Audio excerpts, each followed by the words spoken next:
Halo adik-adik semua, rekaman materi ini dibuat agar kalian bisa belajar mandiri di rumah ya.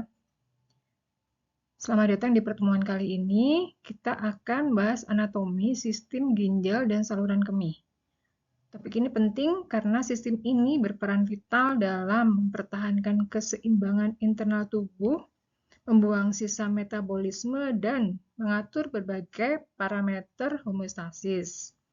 Materinya mulai dari anatomi ginjal dan saluran kemih yang terdiri dari ureter, vesika urinaria, hingga uretra. Kita juga akan menyinggung beberapa korelasi klinis agar konsepnya lebih dipahami. Secara garis besar, sistem urinarius memiliki 3 fungsi utama. Pertama, fungsi ekskresi memisahkan sisa-sisa metabolisme organik dari cairan tubuh seperti urea, kreatinin. Kemudian kedua, fungsi eliminasi, yaitu benar-benar membuang sisa metabolisme itu keluar dari tubuh dalam bentuk urin. Dan yang ketiga, fungsi regulasi homeostasis. Ginjal ini akan mengatur tekanan darah, pH, kadar elektrolit, volume cairan tubuh. Untuk yang ketiga ini akan dibahas di faal ginjal. Di sini kita akan fokus pada anatominya. Yang akan kita bahas ini akan meliputi pertama anatomi ginjal, termasuk posisi, struktur, pembuluh darah dan sarafnya dan inervasinya, di mana ginjal ini berperan sebagai organ ekskresi urin. Kemudian yang kedua, kita akan bahas anatomi organ-organ yang berfungsi sebagai organ eliminasi, yaitu ureter sebagai saluran penghubung ginjal dengan vesika urinaria, kemudian vesika urinaria atau kandung kemih, dan yang terakhir uretra. Sekarang kita masuk ke bagian kedua pembahasan, yaitu saluran kemih, yang terdiri dari ureter, vesika urinaria, dan uretra. Kita akan menelusuri jalur urin setelah meninggalkan ren, mulai dari ureter sebagai saluran penghubung hingga uretra sebagai jalan keluar urin dari tubuh.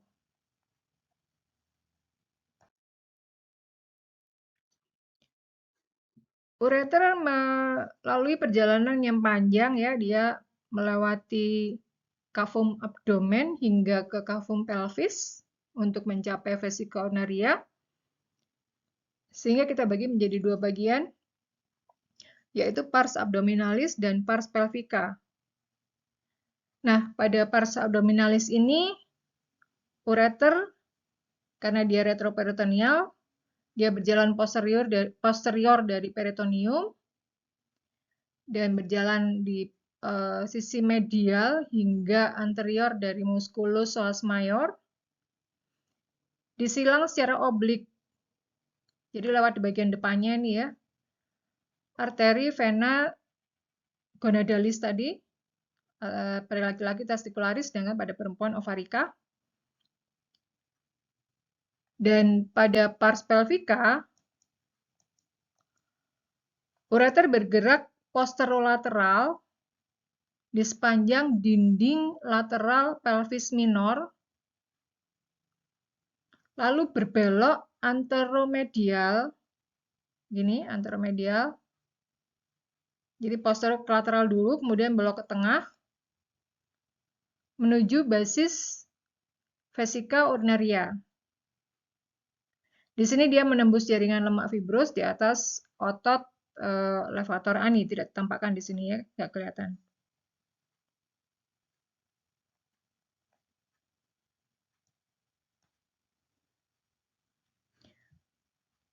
Nah, pada part pelvica ini, kalau misalnya kita melihat dari X-ray, tampak dia yang terbaca, yang kelihatan pada X-ray adalah pelvis minor ya, batas pelvis minor, dinding lateralnya. Kemudian incisura ischiadica major, ini yang kelihatan ya. Dan begitu mencapai spina ischiadica, dia berbelok ke medial. Jadi yang kelihatan ini pada X-ray. Sehingga dengan demikian, pada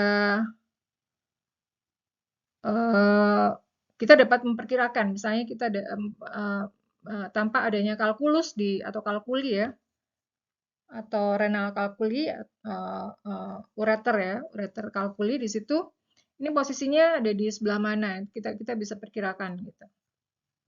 Sudah sampai di, apakah masih di cavum abdomen ya, di bagian pars abdominalis, atau sudah sampai di pars pelvica atau di bagian mana. Ini bisa kita baca dari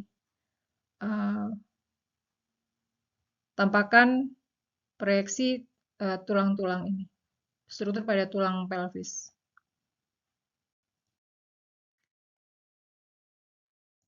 Di sini kita dapat membandingkan gambaran BNO dan IVP ya. Ini yang BNO, ini yang IVP.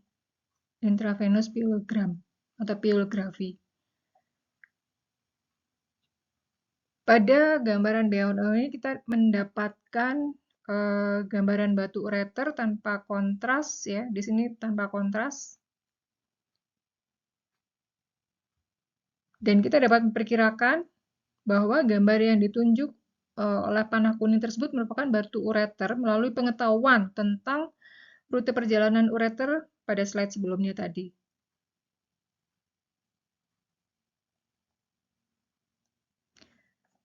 Sedangkan pada gambar IVP di sini kita dapat melihat hingga pola kaliks minor yang normal. Kaliks minor, kemudian kaliks mayor, bermuara ke pelvis renalis, ureter, ini rute perjalanannya tadi, berjalan ke lateral, kemudian ke medial, masuk ke vesica urnaria melalui basis vesica urnaria. Secara radiologis, ureter ini memiliki beberapa landmark penting, yaitu dia berjalan sejajar dari ujung processus transversus vertebrae. Ini dia ureternya, ini ujung processus transversus vertebrae. Menyilang di depan artikulasio sacroiliaca antara sakrum dan ilium, berarti di sini sambungannya. Menyilang di depan artikulasio sacroiliaca, melintasi spina ischiadica, ini spina ischiadica,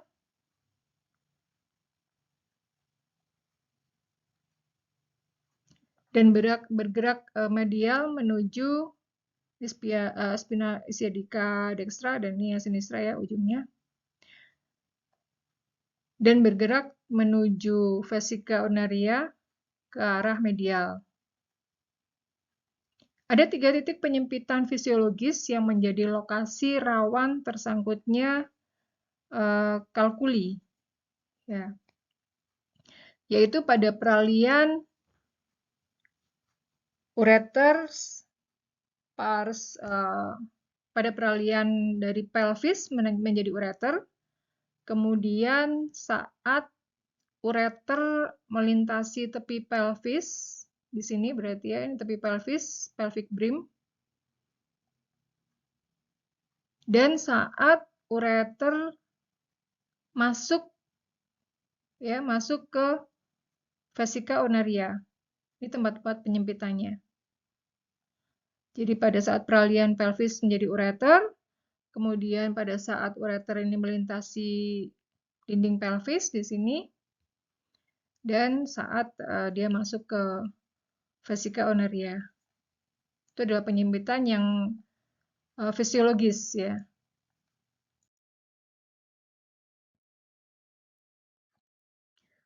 Pemeriksaan pyelogram ini dapat dilakukan dengan 2 pendekatan,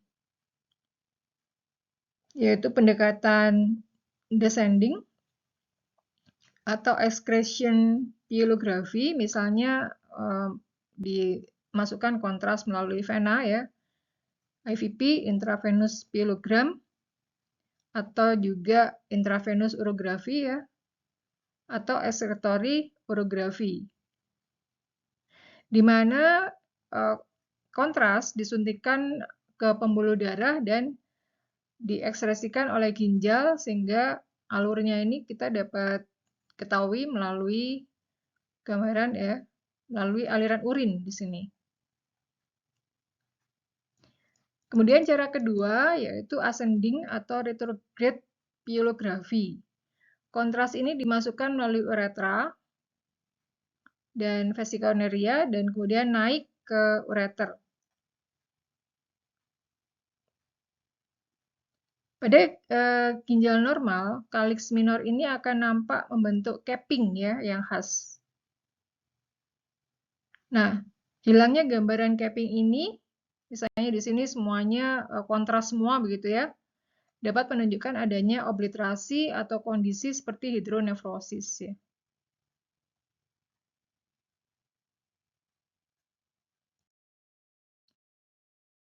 Pada pria, ini tampak belakang, ureter tampak belakang, vesicomneria tampak belakang di sini. Ureter ya, ini ureter disilang oleh ductus deferens dari arah lateral ke medial. Ini tampak dorsal. Vesicomneria tampak dorsal ya. Di bagian anterosuperior. Jadi disilang oleh ductus deferens dari arah lateral ke medial di bagian anterosuperior. Jadi dia seperti tali jemuran ureter ini.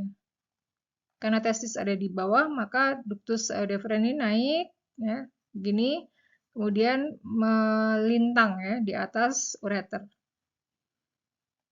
Jadi ductus deferens sebagai jemurannya, ini tali jemurannya ureter. Posisi ini membuat ureter berada di anterior dari polus superior vesiculus minalis. Nah, ini adalah vesiculus minalis. Vesiculus minalis ini adalah kelenjar yang menghasilkan kurang lebih 70% dari cairan semen. Hubungan anatomi ini antara vesiculus minalis, ureter, dan vas deferens ini penting dipahami terutama pada prosedur operasi urologi atau bedah pelvis ya, bedah panggul, agar apa? Agar ureternya ini tidak cedera.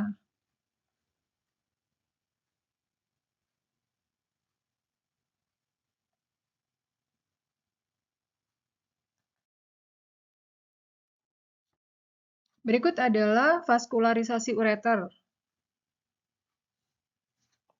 Ureter ini mendapatkan suplai darah dari beberapa sumber. Ya. Jadi di sepanjang ini ya, dia mensuplai ureter, tapi tidak secara langsung ada arteri ureter begitu enggak, ya. Tapi dipercabangkan dari arteri yang lebih besar. Termasuk yang bagian proksimal ini divaskularisasi oleh percabangan dari arteri renalis ya. Bisa kita lihat cabang dari arteri renalis yang memvaskularisasi ureter pars proksimal. Kemudian arteri gonadalis ini juga ikut mempercabangkan pembuluh darah untuk vaskularisasi dari ureter. Dan arteri vesikalis. Arteri vesikalis ini cabang yang ke vesika urinaria, itu juga ikut memberikan percabangan ke ureter. Hal ini penting untuk diperhatikan pada operasi di daerah abdomen, ya, pada saat membuka abdomen atau cavum pelvis, karena gangguan suplai darah ini ya pada ureter dapat menyebabkan nekrosis atau ruptur ureter. Jadi kalau ada yang ketarik kemudian saking lembutnya ini halus banget gitu, kecil kan dia, kecil dan vaskularisasinya ini juga lebih kecil lagi ya. Kalau misalnya ada yang terputus, tentu saja menyebabkan vaskularisasi terhenti dan jaringannya menjadi nekrosis. Dan kemudian bisa jadi terjadi ruptur ureter ya kalau kita tidak hati-hati membandingkan struktur ureter dengan pembuluh darah lain ya. Dengan kan sama-sama berbentuk tabung begitu ya. Nah, ciri-cirinya pada orang hidup pada saat membuka abdomen ini Kalau pembuluh darah itu tidak ada gerakan peristaltik ya. Sedangkan pada ureter terdapat gerakan peristaltik. Karena dia mendorong urin ya dari proksimal ke distal ya menuju vesika urinaria. Nah, nekrosis atau ruptur ini biasanya terjadi 7-9 hari post-op. Dengan begitu, untuk mencegah dia ketarik ke sana kemari ya pada saat operasi di organ di abdomen, maka perlu dilakukan traksi ureter ya. Nah, sekarang adik-adik bayangkan, traksi ureter pars abdominalis itu dilakukan ke arah medial atau lateral. Sedangkan untuk pars pelvica ini traksinya ke arah medial atau lateral. Ya. Agar menghindari putusnya pembuluh darah yang kecil-kecil ini, maka di pars abdominal traksinya dilakukan ke arah medial, sedangkan di pars pelvica ini traksinya dilakukan ke arah lateral karena mendekati cabang besar yang memvaskularisasi. Ini kan di sebelah lateral ya. Cabang besar yang memvaskularisasi ureter pars distal di sini ya, pars pelvica. Jadi kita tarik ke lateral, yang ini tariknya ke medial. Ureter ini diinervasi oleh serabut dari segmen torakal 11 sampai lumbal 2 melalui plexus renalis ya. Plexus renalis, nervus hipogastrika dan plexus pelvica ya. Peristaltik ureter ini dimulai dari pelvis renalis, kemudian bergerak sepanjang ureter, mendorong urin menuju kandung kemih dengan frekuensi sekitar 1 kali tiap 30 detik ya. Di mana bila terjadi obstruksi seperti batu ureter ya, distensi berlebihan ini akan menyebabkan distensi berlebihan dan spasme ini akan merangsang saraf torakal 11 hingga lumbal 2 ini yang menghasilkan nyeri kolik ya, yang bisa menjalar dari pinggang ke selangkangan, skrotum hingga labia mayora ya, pada laki-laki skrotum dan pada perempuan labia mayora. Ini ureter kalkuli ureter ya, batu ureter. Di situ obstruksi dia di mana dia akan menghambat aliran itu dan makin besar menyebabkan distensi berlebihan, kolik oleh kalkulus tersebut menyebabkan hiperperistaltik ya. Nah, cabang-cabang dari torakal 11 dan sampai dengan lumbal 2 ini diantaranya adalah saraf-saraf yang tadi berjalan di dinding dorsal cavum abdomen. Nervus iliogastrika, ilioinguinalis, sampai dengan yang paling jauh adalah nervus genitofemoralis. Dari namanya ini kita sudah bisa membayangkan ya bahwa dia menginervasi hingga ke femur bahkan. Sehingga nyeri karena yang disebabkan karena spasme batu ureter tadi bisa mencapai proksimal anterior di tungkai atas ya. Karena inervasi dari nervus genitofemoralis ini.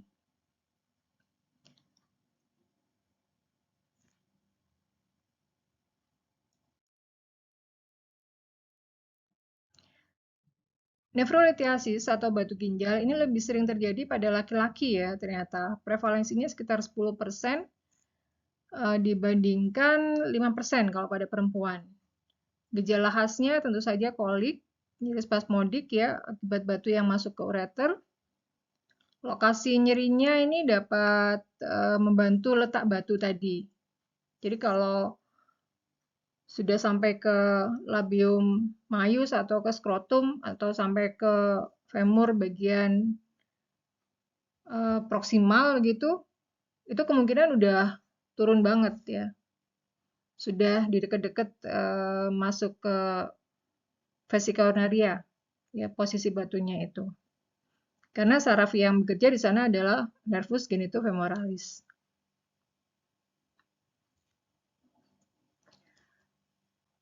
Bila batu berada di ureter proksimal ya, nyeri itu dirasakannya di abdomen bagian atas. Kalau sudah sampai mencapai sepertiga distal ureter, nyeri itu dapat menjalar ke testis ya pada pria atau labia pada wanita.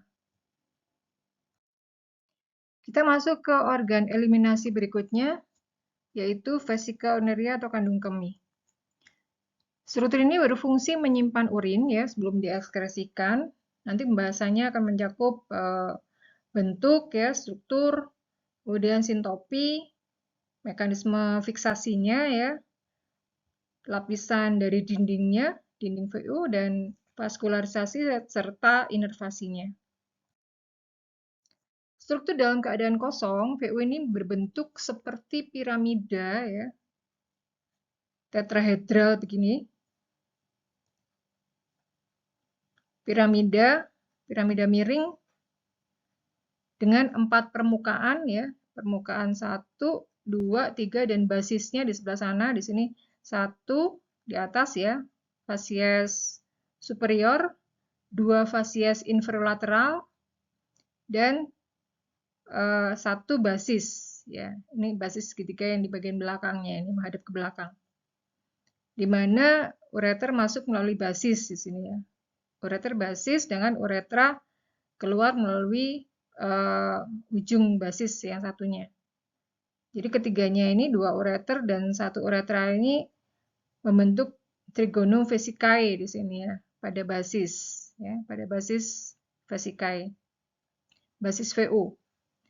Dan di ujungnya permukaan anterior fasies inferolateral ini membentuk ujung di sini yang kita sebut dengan apex ya, apex VU. Apex VU ini dihubungkan oleh urakus ya menuju umbilicus. Ini dalam keadaan kosong ya, berbentuk seperti ini. Pada laki-laki bagian basisnya, basis atau fundus ya nama lainnya, ini berbatasan dengan rektum, sedangkan pada perempuan bagian basisnya berbatasan dengan uterus.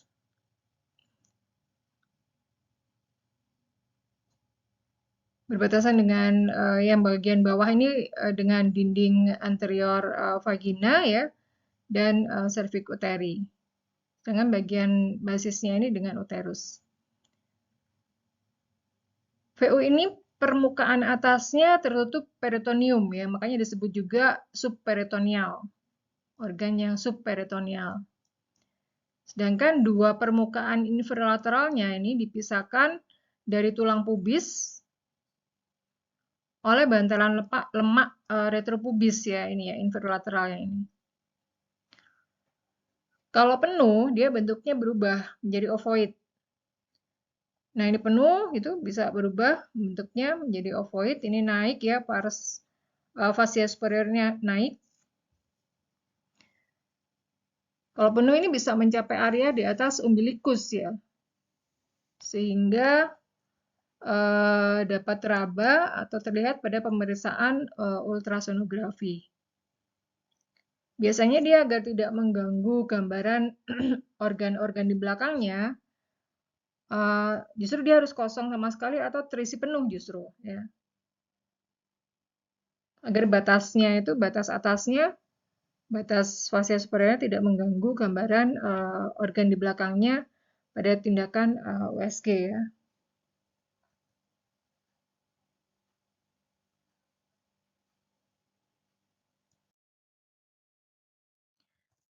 Berikut ini menggambarkan hubungan vesika urinaria ya, sintopi ya dengan organ di sekitarnya pada pria, yang sisi kiri ini pada pria dan di kanan ini pada wanita. Nah, kita perlu perhatikan letak ruang retropubik ya atau cavum resi retropubis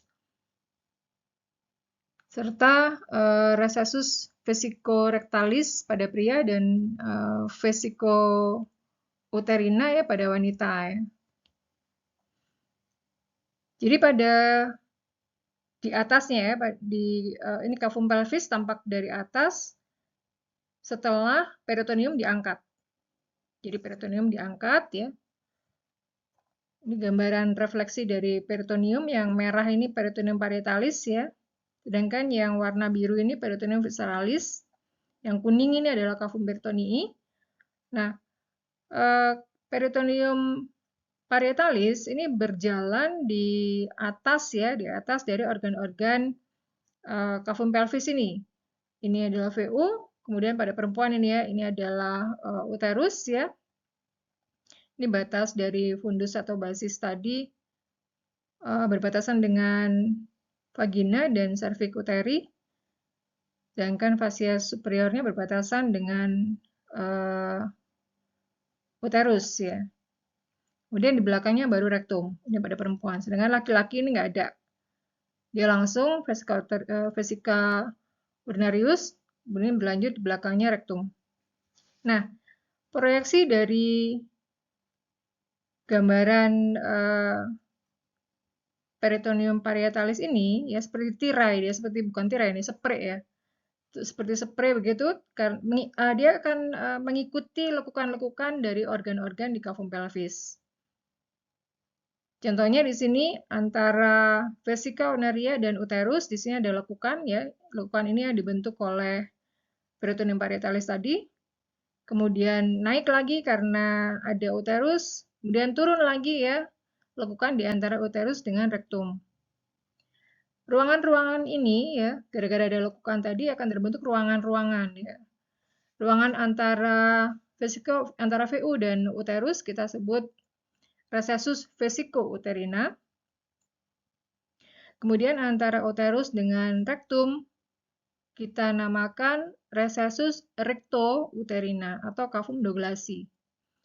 Cavum douglasi ini merupakan tempat yang paling rendah ya pada saat wanita berbaring ya. Ini tempat yang paling rendah, sehingga apabila ada cairan patologis dari cavum abdomen ya, dari cavum peritoneal di sini, maka masuknya ke sini. Ya, masuknya akan terkumpul di cavum douglasi ini. Bagaimana dengan laki-laki karena nggak ada uterus di sini? Jadi recessusnya cuma satu lengkungannya ya, antara VU dengan rektum yang kita sebut dengan recessus vesicorectalis. Keduanya memiliki bagian anterior ya, membentuk jadi ruangan di antara VU dengan dinding abdomen, dinding pubis ya ini ya. Di balik pubis ini kita sebut retropubic space atau cavum rectii ya. Atau preperitoneal space, cavum rectii. Di depannya ini pubis ya, ini pubis, kemudian ini VU. Nah, ini ada ruangan di situ, cavum rectii.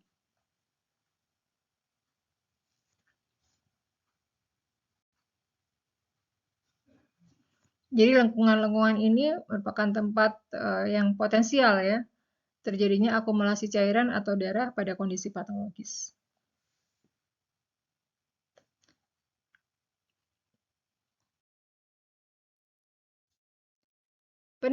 Pneumaturia ya adalah keluarnya udara bersama urin, biasanya akibat terbentuknya fistula. Fistula atau hubungan ya antara VU dengan kolon. Nah, ini yang kalau laki-laki ya, jadi antara VU dengan kolon kan langsung berbatasan.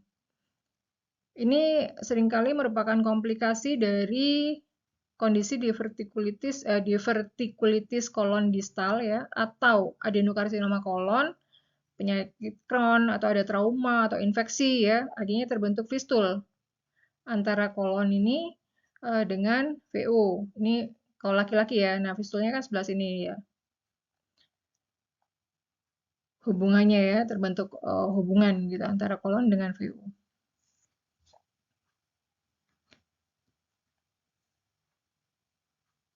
Berikutnya tentang tindakan sistostomi suprapubik ya. Sistotomi suprapubik di atas pubis berarti. Ini pubis, ini VU. Di sini kita akan masukkan dilakukan sistostomi ya. Nah, berarti harus penuh nih kapasitasnya. Kalau dia tidak penuh, ya, tidak penuh, maka dia sembunyi di balik pubis. Jadi VU-nya dipenuhin dulu, baru bisa dilakukan suprapubik sistotomi. Nah, suprapubik sistotomi ini memerlukan naiknya VU sampai ke atas dari umbilikus, ya. Jadi penuhin. Tindakan ini dilakukan, ya, termasuk juga insisi, ya, insisi ekstraperitoneal suprapubik di sini untuk memasukkan kateter barangkali, ya. Kemudian untuk menginspeksi bagian interior dari VU, ya, untuk observasi kalkuli, ya. Jadi kalkulinya udah nyampe ke VU gitu, ya. Atau misalnya untuk melihat tumor atau benda asing lain, ya, corpus alienum, tanpa mengakibatkan kebocoran urin intraperitoneal.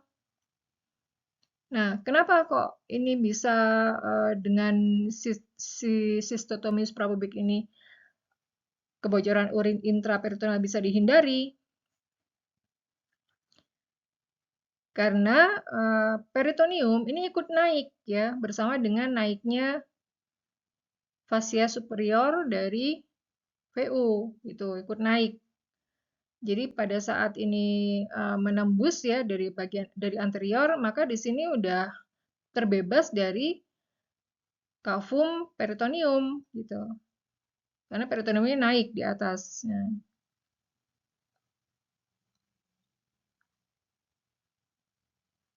Kalau peritoneumnya masih menjuntai ke bawah, nah ini yang berisiko tindakan itu berisiko ini apa namanya terjadi kebocoran urin secara intraperitoneal.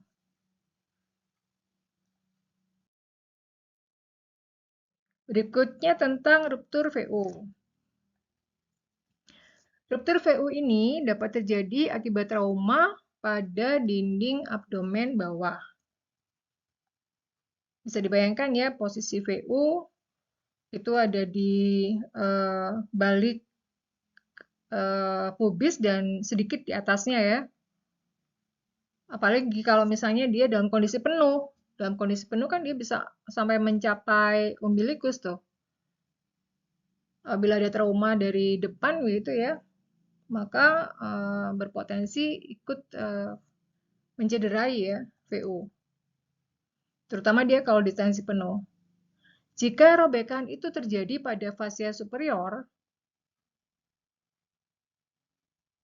maka ekstravasasi urin itu bisa terjadi intraperitoneal. Tadi, ya, gambaran yang proyeksi peritoneum parietalis tadi, ya.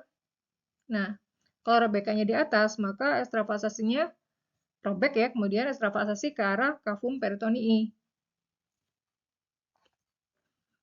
Tapi kalau robekan itu terjadinya pada basis, ya, pada basis VU, maka urin akan keluar ke jaringan ekstraperitoneal atau subperitoneal, ya. Seperti di bagian perineum gitu, ya. Nah, kalau traumanya di bawah ini biasanya kaitannya dengan terjadinya fraktur pelvis, ya. Karena dia kanan kirinya kan dilindungi oleh pelvis.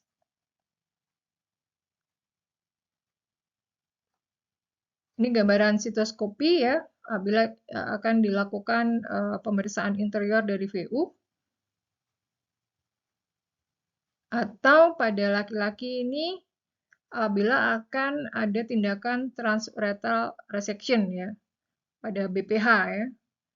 Karena ini menembus, ini pada laki-laki, ya, ini prostat, ya. Nah, untuk melebarkan jalan, ya, apabila ada BPH, di sini kan jalannya menyempit, ya. Uretra pars prostatica ini menyempit, sehingga perlu dilakukan transuretral resection.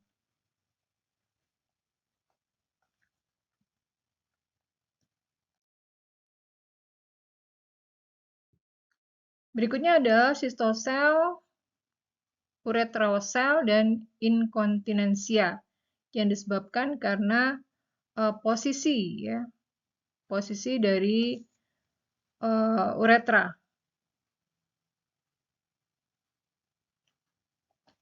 Cystosel itu sendiri adalah penonjolan kandung kemih atau VU ya hingga ke dalam lumen vagina. Kenapa kok bisa begitu? Karena adanya kelemahan ya, kelemahan jaringan penunjang dasar panggul. Otot-otot dasar panggul ini melemah ya. Kondisi ini sering terjadi pada wanita setelah melahirkan atau yang diikuti proses partus yang diikuti robekan otot perineum ya barangkali, kemudian ada cedera saraf atau kerusakan fasia pada vagina gitu. Ini cystosel menurun. Ini kan harusnya tidak boleh melebihi ya diafragma UG di sini. Tapi dia menonjol ke bawah hingga ke vulva ya.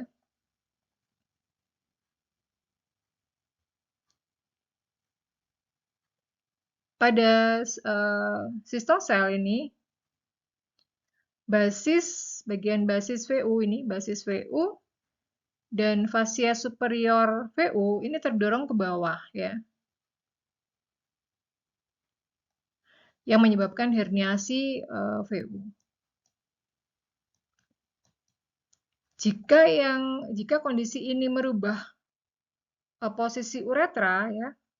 Yang di sini ada uretra.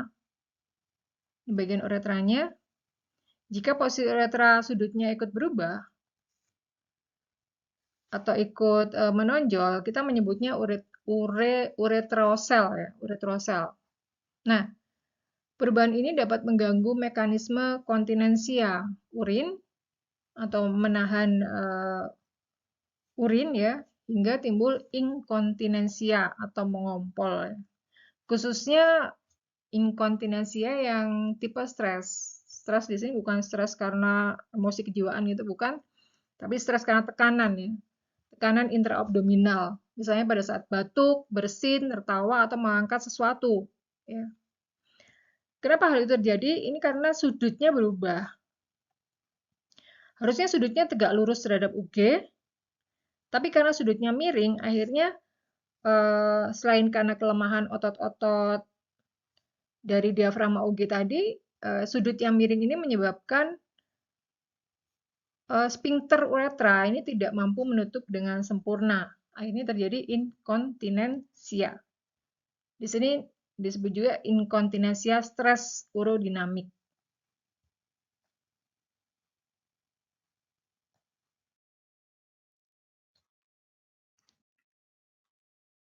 Nah, tadi ada fiksasi renal, kemudian ini fiksasi VU.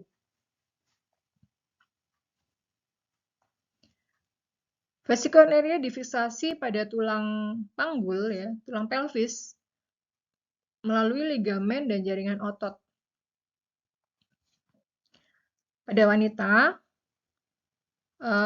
leher pada vesicularia ini ya, atau cervix vesicae ya, kita sebut cervix vesicae ini, dipertahankan oleh ligamentum pubovesikale pada fasia endopelvica yang menyatu dengan otot levator ani. Nah, ini ligamentum pubovesicalis ya, atau pubovesikale. Dan fasia endopelvica, nah fasia endopelvikanya ini tidak ditampakkan di sini ya, fasia endopelvica. Untuk fasia endopelvica ini menyatu dengan otot levator ani. Jadi di sphincter di sini ya, bentuk sphincter UG, sphincter uretra. Kalau di levator ani berarti sphincter uretra eksterna ya, di sekitar situ. Pada pria ya, ini fiksasinya dilakukan oleh ligamentum puboprostatica ya, karena dia menyeberang dari prostat ke pubis. Kalau ini dari VU ke pubis, ini dari prostat ke pubis, makanya disebut ligamentum puboprostatica. Di mana mekanisme ini penting untuk mempertahankan posisi VU, terutama saat terjadi peningkatan tekanan intraabdominal.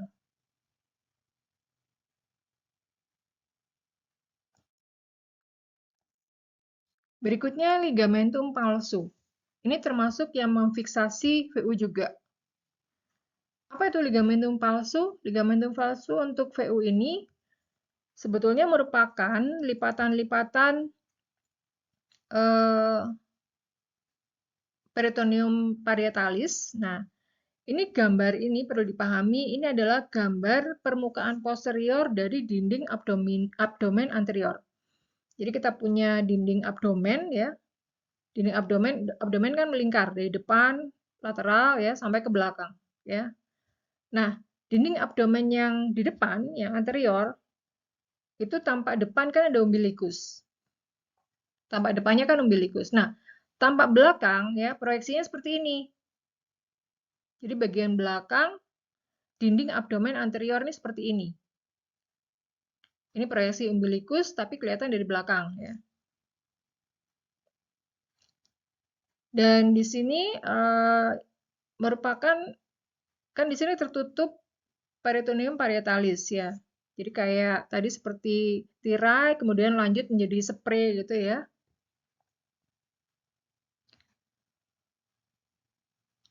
Lipatan peritoneum parietalis ini ya.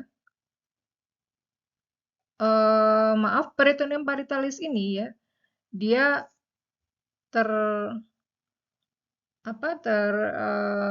terhampar begitu ya. Terhampar dan membentuk lipatan-lipatan ternyata. Lipatan itu terbentuk karena apa? Karena di baliknya itu terdapat struktur-struktur yang lewat gitu. Jadi lipatannya itu karena dia menggenggam struktur-struktur tersebut. Struktur apa saja? Nah, di bagian tengah ini dia melipat ya, membentuk lipatan. Dia menggenggam sisa-sisa urakus ya. Ini ada peritoneum parietalis ya, di sini membentuk ligamentum palsu ya, karena dia lipatan itu kan akhirnya terbentuk jaringan ikat yang lebih padat. Jadi dia membantu memancangkan VU ini ya ke dinding anterior gitu, dinding anterior abdomen bagian belakang. Nah, yang bagian tengah ini lipatannya disebut ligamentum umbilicalis mediana. Di sini udah nggak ada, urakus udah nggak ada ya, jadi ini sisa-sisa jaringan embrional dulu.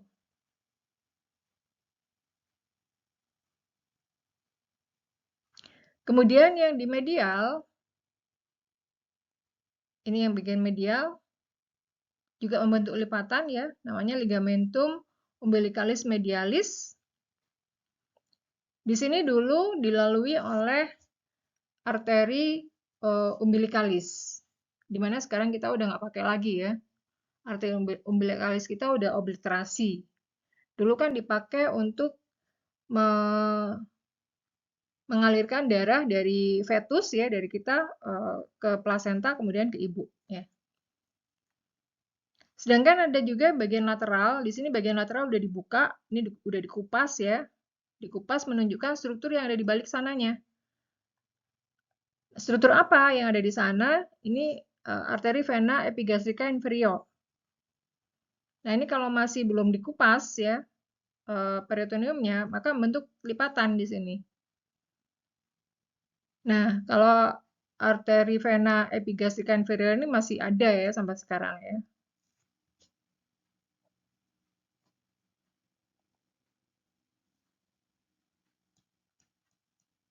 Walaupun disebut ligamentum palsu ya, struktur ini membantu mengenali orientasi kandung kemih atau posisi kandung kemih pada saat pembedahan. Selain itu secara anatomi dia juga membantu memfiksasi ya atau memancangkan vesiconirea pada jaringan di sekitarnya. Jadi ligamentum palsu ada 5 ya, 1 mediana, 2 medialis, dan 2 lateralis.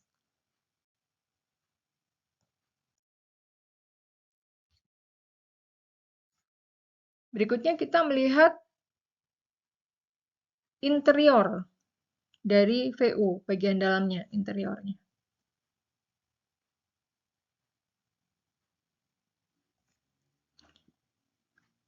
VU sendiri dia dibungkus oleh otot musculus detrusor namanya. Jadi ini otot musculus detrusor. Kemudian bagian paling dalam ini ya lamina, di bagian paling dalam ini urotelium ya, kita urut dari bagian dalam. Urotelium, epitel ya, berupa epitel transisional. Kita sebut urotelium. Kemudian lamina propria sebelum musculus ya, sebelum otot. Baru kemudian musculus detrusor. Musculus detrusor ini ada 3 lapisan. Yang paling dalam ini longitudinal, kemudian lapisan berikutnya bentuknya sirkuler dan bentuk luarnya lagi longitudinal. Jadi seperti gaster ya, ada 3 lapis otot. Dan bagian paling luar lamina serosa.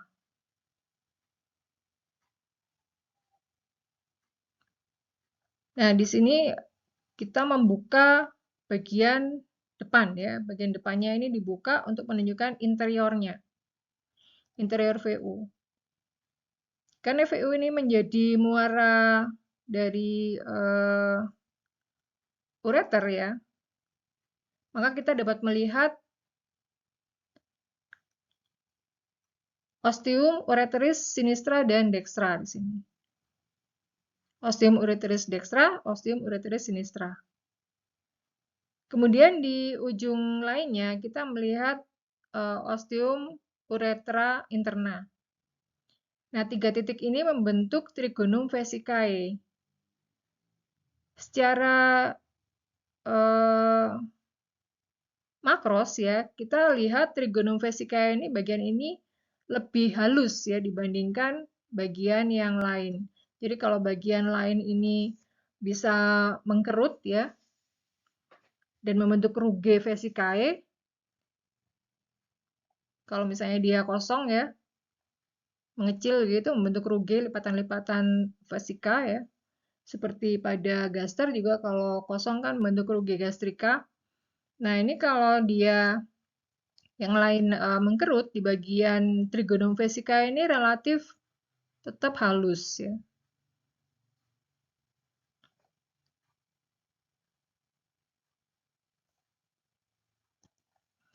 Nah, sekarang kita lihat pars inferior dari VU. Bagian bawah dari VU ini mengecil membentuk cervix vesicae. Pada cervix vesicae ini atau di kalau lumenya kita adalah uretra pars kok uretra ya apa namanya? Sphincter dikelilingi ya, di sini dikelilingi oleh sphincter uretra interna, ototnya otot polos ya ini. Musculus sphincter uretra interna yang kerjanya involunter ya, otot polos.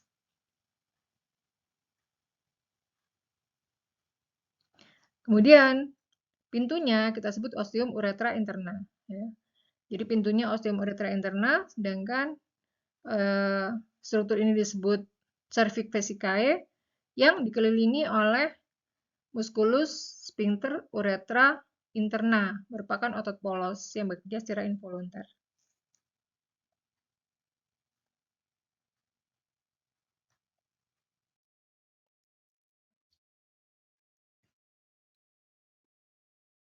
Trigonum VU ini tadi kita sudah singgung ya, dibentuk oleh 3 titik ostium ureteris ya, ostium ureteris dextra, ostium ureteris sinistra dan ostium uretra interna. Antara ostium ureteris dextra dan ostium ureteris sinistra ini terdapat lipatan ya. Lipatannya ini kita sebut plica interureterica.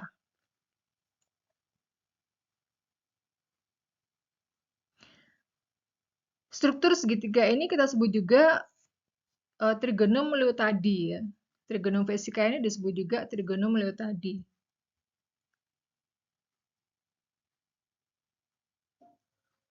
Perlu diketahui bahwa ostium ureter kanan maupun kiri ini bentuknya tidak bundar begitu ya, tidak seperti pintu, tapi bentuknya slit atau celah ya. Tujuannya apa? Untuk mencegah reflux urin ke ureter saat berkemih. Jadi kalau misalnya ini bentuknya bulat ya, pintunya ini ya, pintu ureter ini kalau bentuknya bulat, maka kalau VU ini mengembang, jadi lubangnya ikut membesar gitu. Tapi kalau bentuknya celah, ini VU mengembang, dia akan tetap menutup ya. Ini fungsinya sebagai corong ya, menyalurkan urin dari VU ke uretra. Ini tentu saja adalah VU laki-laki ya, karena di bawahnya ada prostat.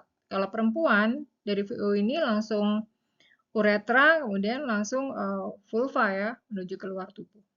Kalau laki-laki ini masih ada prostat, kemudian ada bulbus penis ya di sini lanjutannya.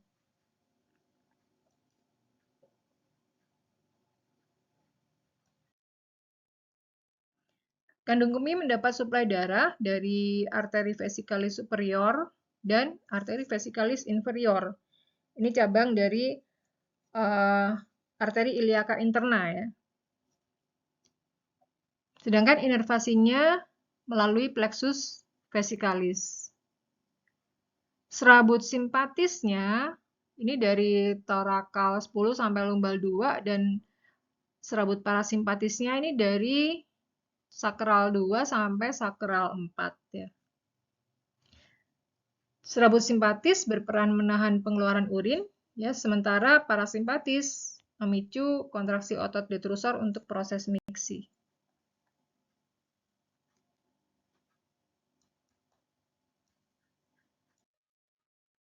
Baik, kita masuk ke bagian terakhir dari saluran kemih, yaitu uretra.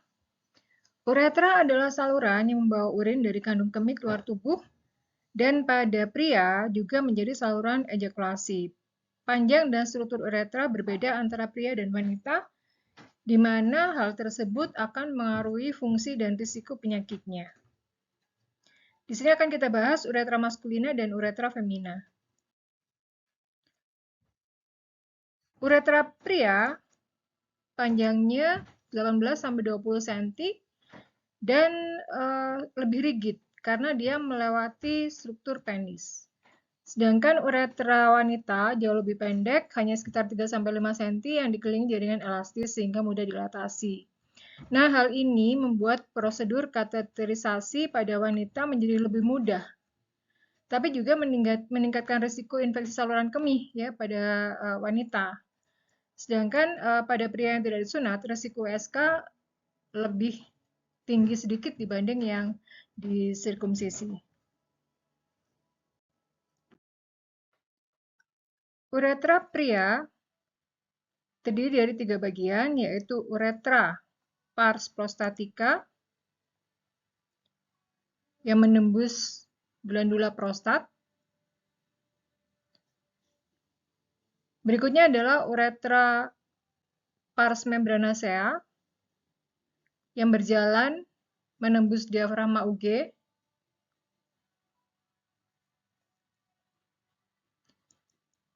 Dan terakhir, uretra pars spongiosa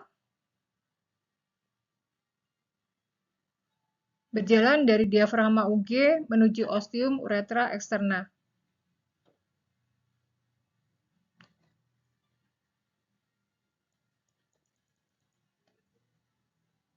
Gambar ini memperlihatkan jalur uretra pria beserta bagian-bagiannya, dan ini menunjukkan hubungan pars prostatica dengan kelenjar, ini uretra pars prostatica dengan glandula prostat, yang menjadi penting saat melakukan pemeriksaan colok dubur rectal tuse ya, atau pada prosedur transuretral resection.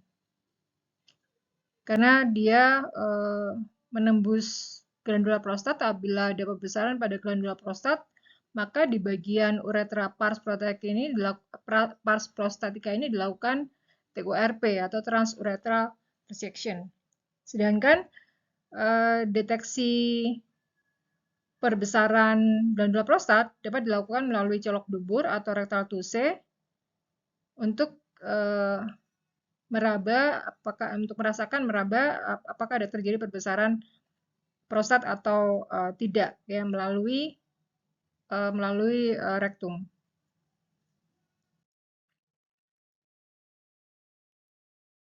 Berikut adalah potongan koronal dari glandula prostat yang penampang dari uretra pars prostatica. Di dalam uretra pars prostatica, di dinding dorsalnya, terdapat tonjolan yang kita sebut colliculus minalis. Jadi tonjolan ini adalah colliculus minalis atau verumontanum. Nah, tonjolan pada dinding posterior uretra pars prostatic ini yang menentukan posisi prostat pada tindakan TURP ya, transurethral resection. Di permukaan colliculus ini ya, kita akan menemukan suatu cekungannya buntu yang dinamakan utriculus prostaticus.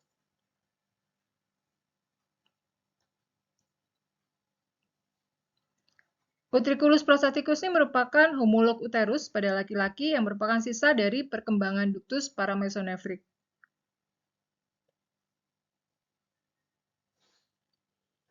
Radang atau pembesaran dari glandula prostat ini dapat menyebabkan retensi urin akibat obstruksi dari uretra pars prostatica ini. Ini adalah gambaran potongan koronal juga yang menunjukkan interior dari uretra pars prostatica sekaligus juga potongan dari vesiculus seminalis.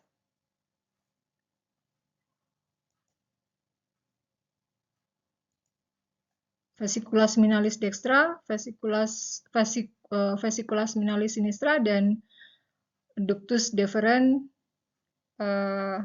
dextra, ductus deferens sinistra. Di sini kita dapat melihat jelas letak colliculus minalis dan struktur sekitarnya yang berada pada glandula prostat.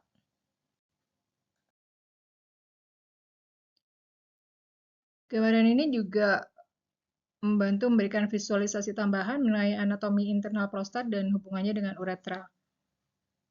Gambaran ini adalah tampak dorsal ya, karena vesiculus minalis ini dan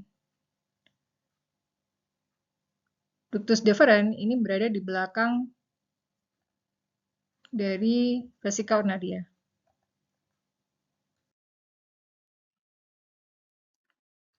Slide ini menunjukkan anatomi prostat.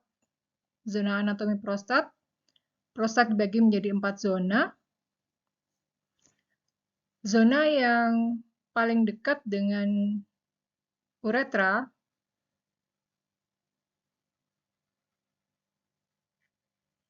ini adalah zona transisional yang didominasi oleh mukosa. Ini kecil saja, hanya 5%, tapi disinilah tempat terjadinya BPH. Hanya 5% dari seluruh bagian dari glandula prostat. Berikutnya zona sentral atau submukosa. Ini besarnya 25% dari keseluruhan glandula prostat. Nah, di sini ditembus oleh ductus ejaculatorius dan sangat jarang terjadi disease di sini. Berikutnya zona periferal. Ini zona yang paling dominan. Meliputi 60-70% dari glandula prostat dan di sini tempat paling banyak kelenjar. Di sini juga yang paling sering dijumpai adanya karsinoma prostat. Terakhir zona anterior, letaknya di depan. Ini tersusun dari fibromuskular, dari jaringan fibromuskular, dan sangat sedikit atau bahkan tidak ada kelenjar di sini.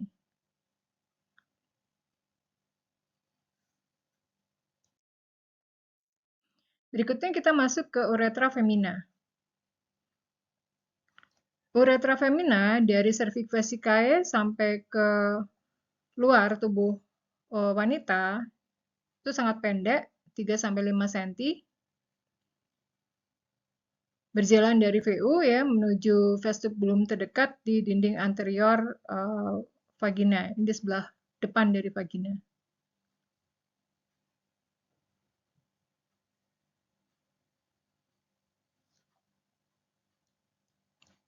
Epitel uretra femina ini berubah dari epitel transisional di dekat vesika urinaria ini menjadi epitel squamosa berlapis ya di dekat meatus externa. Karena bentuknya yang sangat pendek, bakteri lebih mudah mencapai vesika urinaria sehingga GSK lebih sering terjadi pada wanita.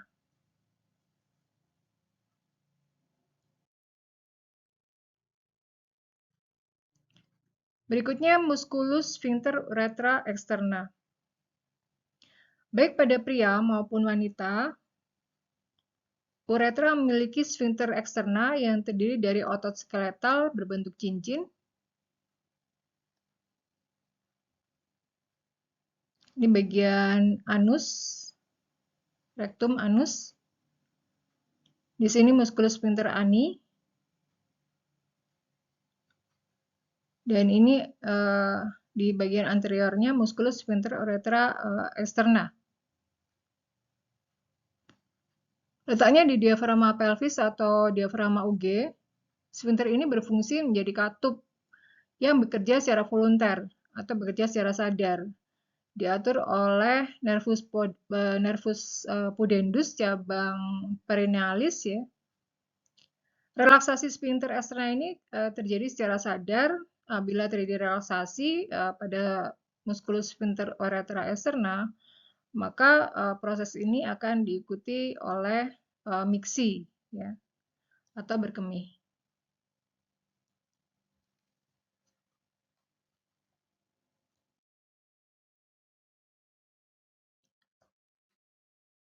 Berikutnya hal-hal yang sifatnya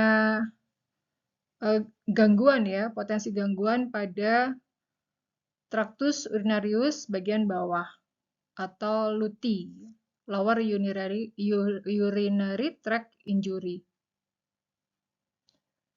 Cedera tractus urinarius bawah ini sering terjadi pada fraktur cincin panggul, pelvic ring. Karena dia persis letaknya di belakang os pubis di sini ya, di belakang sifisis pubis. Kemudian di bagian lateralnya dikelilingi oleh pelvic ring. Yang paling sering terkena adalah bulbus uretra. Pada laki-laki bulbus uretra dan uretra pars membranacea yang menembus membrana UG di sini.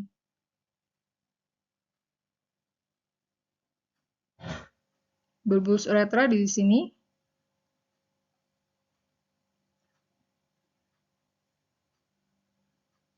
Akibatnya apa? Akibatnya urin dapat keluar dari lumen uretra, dari saluran uretra ini ke jaringan sekitar, yang menyebabkan ekstravasasi urin ke perineum, daerah perineum di sini. Dapat terjadi ekstravasasi. Ini kondisi normal. Ini kalau ada normalnya. Kemudian ini ruptur ya, ruptur Goldman tipe 1, ruptur Goldman tipe 2, dan seterusnya. Ini bisa dibaca dan dipelajari.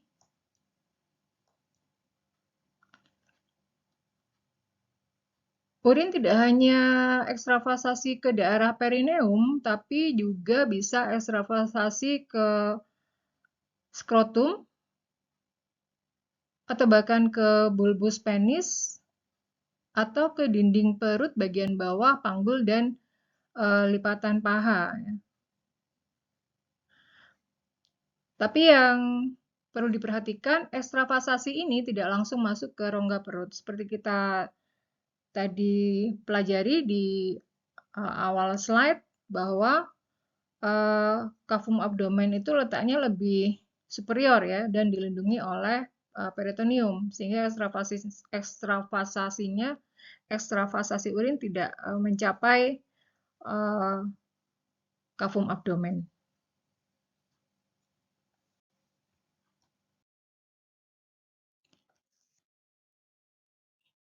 Slide berikutnya ini kita akan mempelajari bagaimana miksi itu atau proses berkemih itu diatur secara volunter dan involunter dan apa itu yang disebut dengan refleks miksi.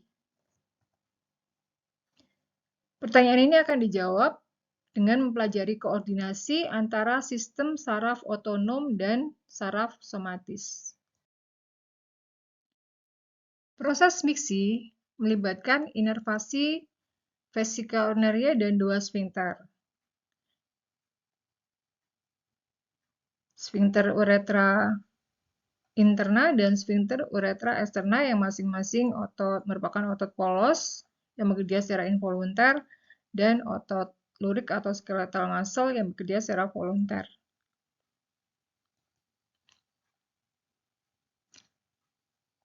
Saat kandung kemih terisi kurang lebih 200 sampai 500 ml urin, reseptor peregangan ini akan mengirim impuls sensoris ke medula spinalis, ya, proses nomor 1 ini peregangan, kemudian impuls dikirim ke medula spinalis, sehingga di sini serabut parasimpatis dari sakral 2 sampai sakral 4 akan merangsang kontraksi otot detrusor.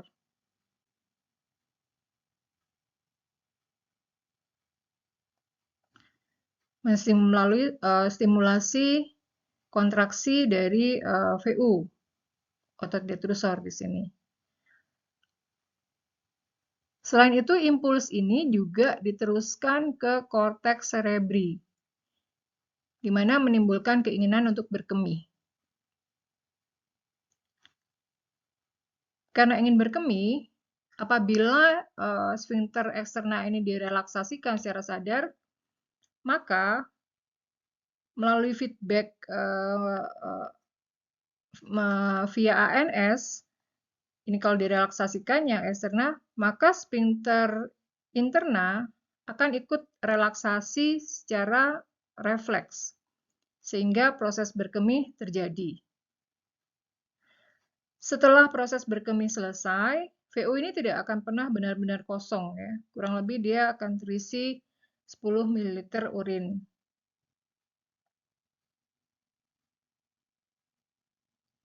Agar tidak kolaps, ya. Nah, setelah berkemih selesai, saraf spinal L1, L2, lumbal 1 sampai lumbal 2 akan memproses serabut eferen saraf simpatis yang mengirim sinyal inervasi kepada musculus detrusor dan sfinkter uretra interna karena aktivitas simpatisnya meningkat melalui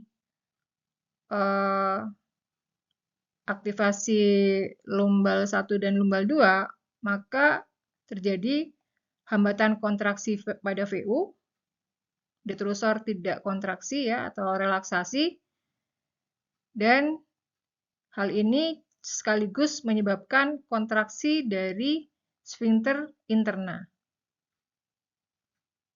Jadi VU relaksasi, kebalikannya sfinkter interna menjadi kontraksi.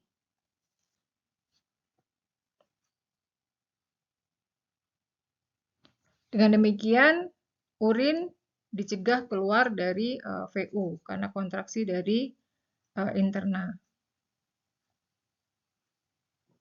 Pada prinsipnya, peningkatan aktivitas parasimpatis akan menstimulasi kontraksi VU dan aktivitas simpatis akan merelaksasikan otot-otot VU ini.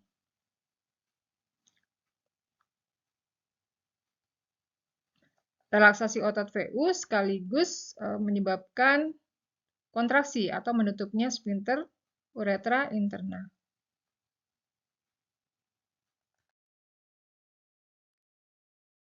Ada kalanya kita pada saat merasakan ingin berkemih, tidak segera berkemih. Dengan demikian, kita akan menahan sphincter eksterna itu agar tidak terbuka. Jika sphincter eksterna tidak terbuka, maka tidak terjadi umpan balik melalui sistem saraf otonom untuk membuka sphincter interna. Jadi refleks dari sphincter interna ini juga tidak terjadi. Akibatnya apa? Akibatnya otot detrusor akan kembali relaksasi dan proses miksi ditunda. Sementara itu, urin terus melalui gerak peristaltik dari ureter terus masuk ke vesika urinaria. Bertambah lagi volume dari urin di dalam vesika urinaria. Nah, pada volume kandung kemih sekitar 500 ml, refleks miksi kembali terjadi. Jadi keinginan berkemih kembali terjadi. Parasimpatis naik, kemudian merangsang detrusor untuk kontraksi.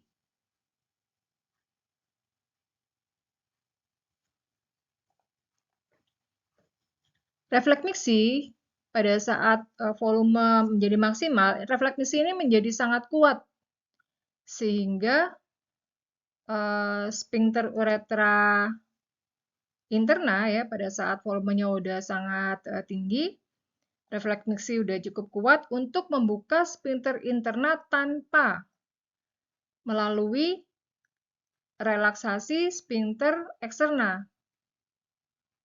Nah, biasanya kan eksterna dulu, baru interna. Kalau ini enggak, kalau udah terlalu banyak nih isinya, refleks miksi akan mendorong sphincter internal membuka, akhirnya sphincter interna yang membuka ini menghasilkan relaksasi dari sphincter uretra eksterna.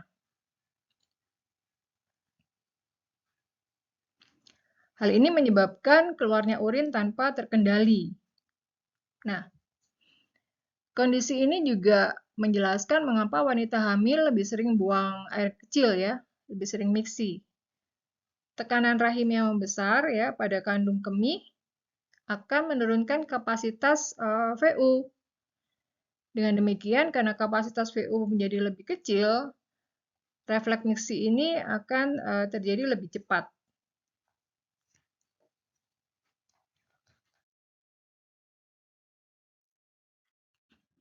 Nah, kita tahu bahwa pada laki-laki, uretra ini tidak hanya menjadi saluran kemih, tapi dia juga menjadi ductus ejakulator, menjadi saluran ejakulasi. Ya. Kalau demikian, apakah mungkin cairan ejakulasi itu keluar bersama-sama dengan urin? Nah, mekanisme ereksi ini kita pelajari dulu.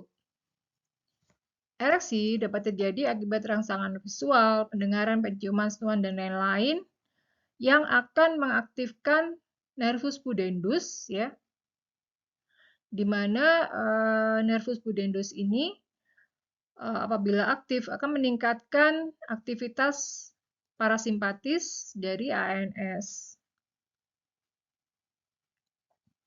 Nah, kita tentu ingat bahwa aktivitas parasimpatis dari ANS ini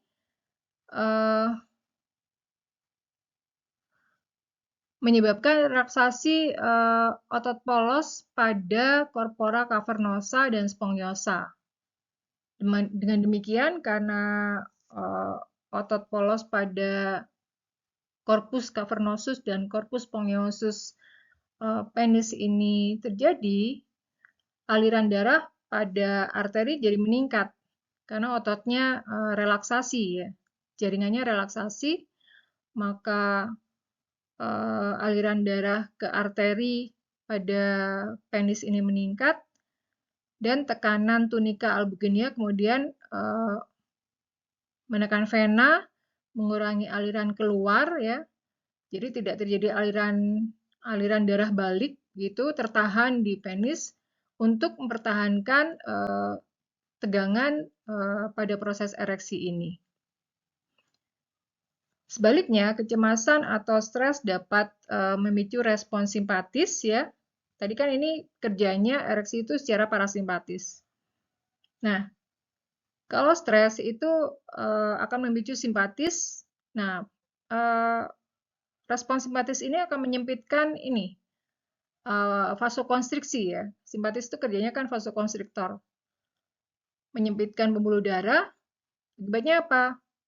Darah yang tertahan di penisnya akan meninggalkan penis ya, meningkatkan aliran dari penis keluar melalui vena dan hal tersebut akan mengakhiri ereksi. Pada saat ejakulasi,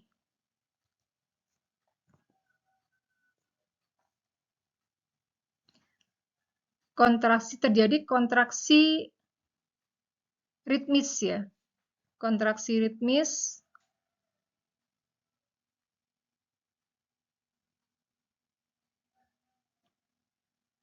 dari otot ya dan saluran reproduksi yang mendorong semen untuk keluar.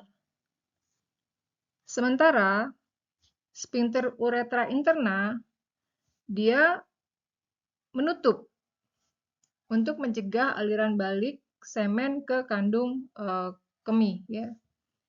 Mencegah aliran balik atau retrograde ya dari semen masuk ke vesika urinaria. Kita ingat bahwa aktivitas simpatis yang tinggi ini akan menyebabkan kontraksi dari musculus sphincter uretra interna. Nah ini. Jadi karena dia simpatis ini ya meningkat ya, maka akan mendorong kontraksi sphincter uretra interna. Itulah yang menyebabkan aliran semen tidak bisa masuk ke dalam VU dan apa yang ada dalam VU, urin ini juga tidak bisa keluar menuju uretra. Jadi artinya semen tidak akan pernah tercampur dengan urin.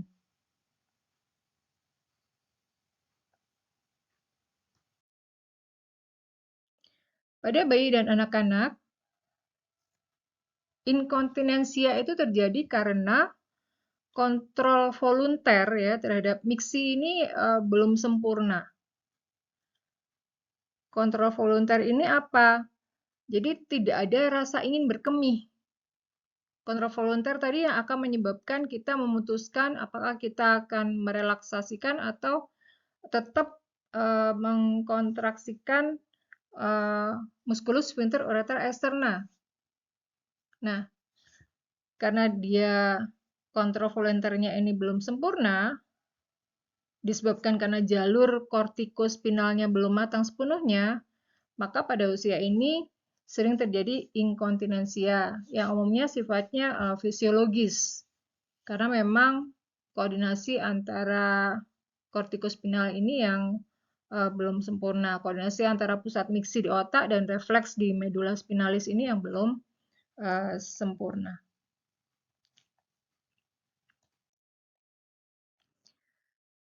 Kemudian seiring bertambahnya usia akan terjadi penurunan jumlah nefron fungsional ya dan penurunan GFR ya atau laju filtrasi glomerulus. Selain itu juga sensitivitas terhadap hormon ADH juga berkurang. Akibatnya apa? Reabsorpsi air dan natrium itu menjadi menurun. Karena reabsorpsinya menurun, maka volume urinnya jadi makin tinggi gitu ya. Menyebabkan frekuensi berkemih yang meningkat seiring dengan peningkatan usia. Selain itu, kelemahan otot sphincter ini juga dapat menyebabkan inkontinensia pada lansia. Di antaranya juga dia dipicu oleh penyakit seperti stroke ya. Berarti kortikospinal lagi nih masalahnya kalau stroke. Alzheimer ya, atau cedera pada medula spinalis yang dapat mengganggu hubungan antara korteks dan medula spinalis ya, corticospinal junction. Ini yang dapat mengganggu kontrol miksi. Jadi nggak ada rasa ingin berkemih, padahal ini penuh. Akibatnya yang terjadi tadi, refleksnya udah cukup kuat untuk membuka sphincter uretra interna yang kemudian diikuti oleh terbukanya sphincter uretra eksterna. Selain itu juga permasalahan misalnya pada pria ya, pembesaran prostat akibat BPH, benign prostate hyperplasia, ini juga dapat menghambat aliran urin yang menyebabkan retensi urin. Nah, ini yang urin miksi tapi sedikit, jadi belum tuntas gitu rasanya. Nggak tuntas. Berkemihnya itu tidak tuntas karena jalannya terlalu jalannya menyempit ya pada uretra pars prostatica itu, menyempit. Dan akibatnya ini refleks miksinya jalan lagi ya, karena ini regangannya juga sudah cukup mampu untuk mendorong rasa ingin berkemih tadi, berkemih lagi belum lama berkemih seperti itu, bolak-balik ke belakang untuk berusaha mengosongkan VU.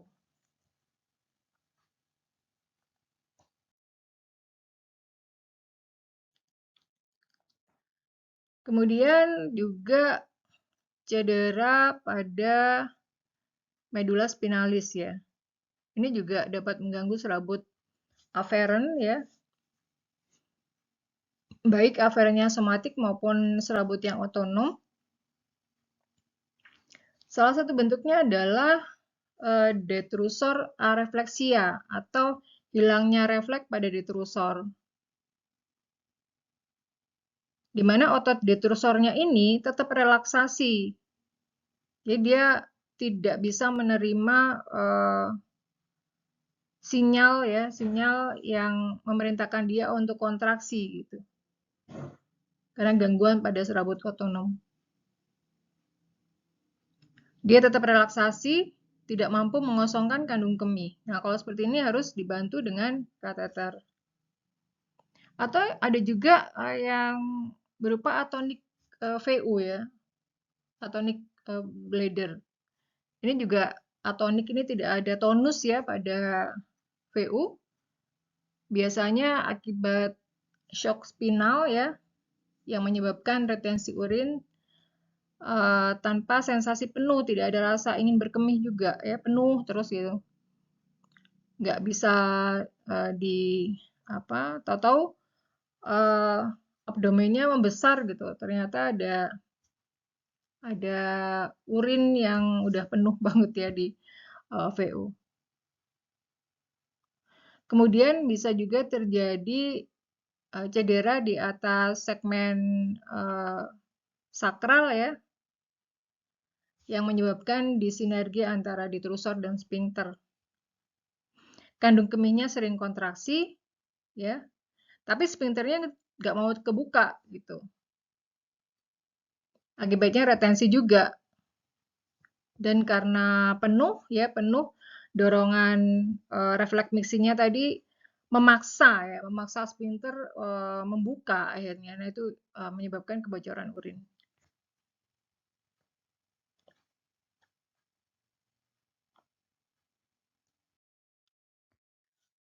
Tabel berikut diambil dari Standar Kompetensi Dokter Indonesia tahun 2012 dan Standar Pendidikan Profesi Dokter Indonesia tahun 2024. Tidak terlalu banyak berubah ya antara yang sisi kiri dengan sisi kanan ini. Harapannya Anda dapat menerjemahkan ya masalah kesehatan individu dan masyarakat, keluhan yang terjadi pada individu, ini bisa Anda terjemahkan, bisa adik-adik terjemahkan. Ini sakitnya di mana gitu.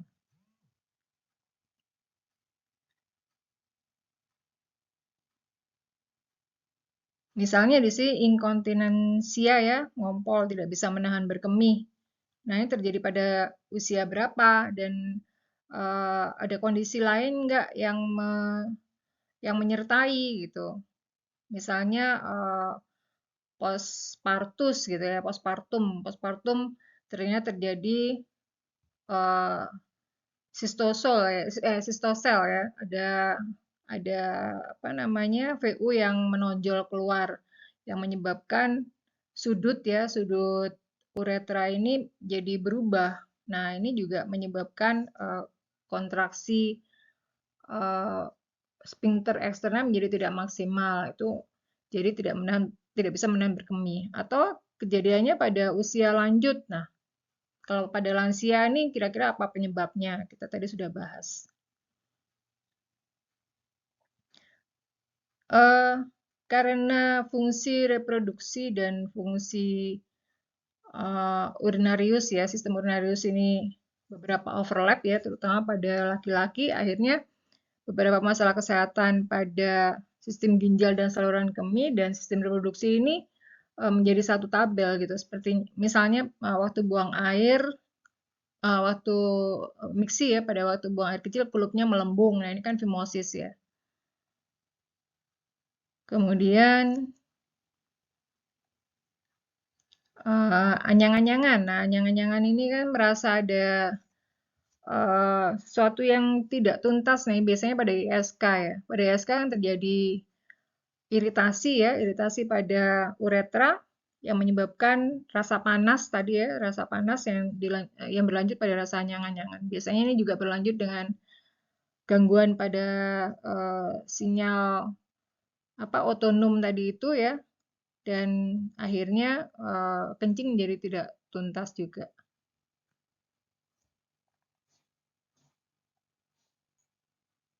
Berkemih tanpa disadari ini juga karena penuh diantaranya juga karena atonic bladder tadi misalnya ya, dan seterusnya. Jadi harapannya setelah kita tadi menyelesaikan kuliah pertama dan kuliah kedua, adik-adik bisa menjawab ya pertanyaan-pertanyaan yang menjadi daftar masalah kesehatan di dalam gangguan sistem ginjal dan saluran kemih. Hematuria misalnya ya. Mana tadi ada hematuria di sini. Air seni berubah warna ya.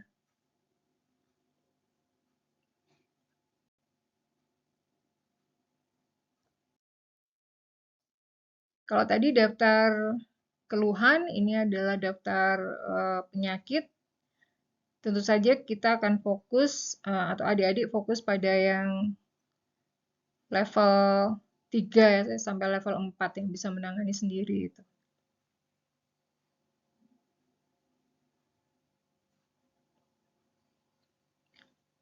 Harapannya bisa menjawab hal-hal apa yang berkaitan dengan penyakit-penyakit di sini. Misalnya tadi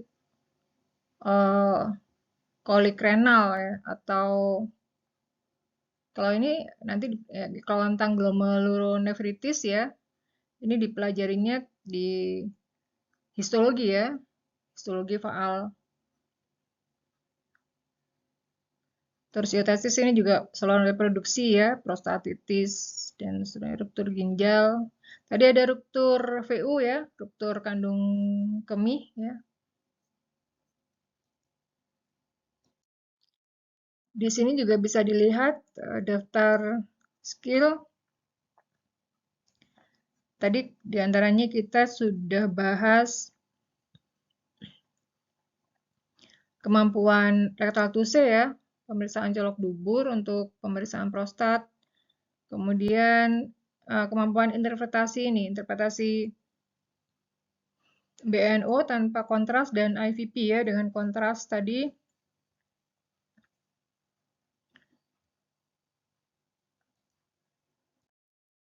Berikut buku referensinya.